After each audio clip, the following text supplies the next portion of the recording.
میں سمجھتا ہوں کہ سب کو اگر مل کر چلنا ہے تو جیسے ہم نے پہلے گفتگو کی، ایک تو یہ اندازہ کرنا پڑے گا کہ دنیا ہماری ہے، کسی ایک کی نہیں ہے، اور یہ اندازہ کرنا پڑے گا کہ دنیا کے اندر لامحدود کچھ چیزیں نہیں ہیں۔ کوئی 50 سال کا جو سرمایہ دارانہ نظام ہے، 50-60 سال سے وہ یہ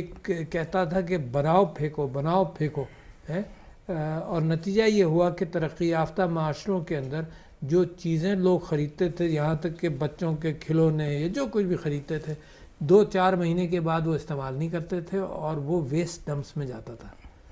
اچھا، تو آپ یہ تصور کیجئے کہ ساری انسانی محنت، آپ یہ تصور کیجئے کہ دنیا کی معدنیاتی ذرائع اس میں استعمال ہوئے، پلاسٹکس ہیں، جو کچھ بھی ہیں سب استعمال ہوئے،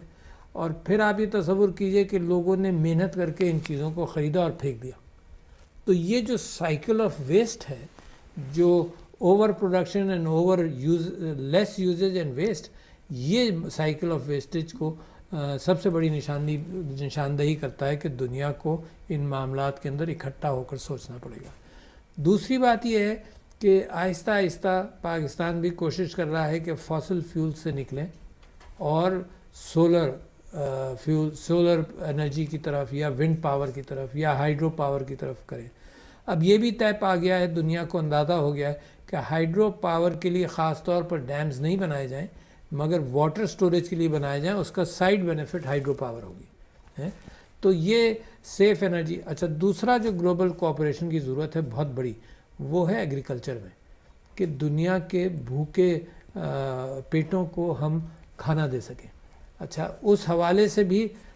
یہ کیفیت ہے کہ اس وقت صرف ضرورت اس بات کی ہے کہ ملک اپنی پرائرٹیز بدلیں۔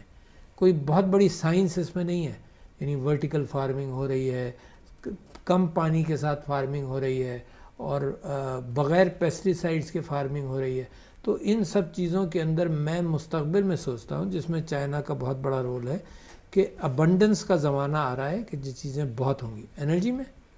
ابنڈنس کا زمانہ آ رہا ہے، کیونکہ سولر پینل جس طرح سے بننے شروع ہوئے ہیں، جتنی سستی انرجی پروڈیوس کر رہے ہیں، یہ سب چیزوں کو پیچھے چھوڑ جائیں گے۔ تو ابنڈنس کا زمانہ انرجی میں آ رہا ہے۔ ابنڈنس کا زمانہ آئے گا فوڈ میں، اور جب ایفیشنسی ہم بڑھا لیں گے تو اس معنی کر کے بھی پاکستان اور چائنا کے درمیان بہترین کوآپریشن ہے، ایگریکلچر سیکٹر میں بھی اور اس میں بھی۔ اور تیسرا جو کوآپریشن کا بہت بنیاد بنتی ہے وہ آئی ٹی سیکٹر کے اندر، اور اس وقت امکان یہ ہے کہ چائنا کے ساتھ ہماری مسلسل یہ گفتگو ہے، اور وہ چاہتے بھی ہیں کہ انویسٹمنٹس آئی ٹی سیکٹر میں ہوں۔ چائنا کا ایک بہت بڑا فٹ پرنٹ ہے دنیا میں سپلائز کا، اور یہ جو زمانہ اچانک آیا جس کے اندر نیشنلزم کی دیواریں پھر بڑھنی شروع ہوئیں اور گلوبل کوآپریشن کم ہونے لگا،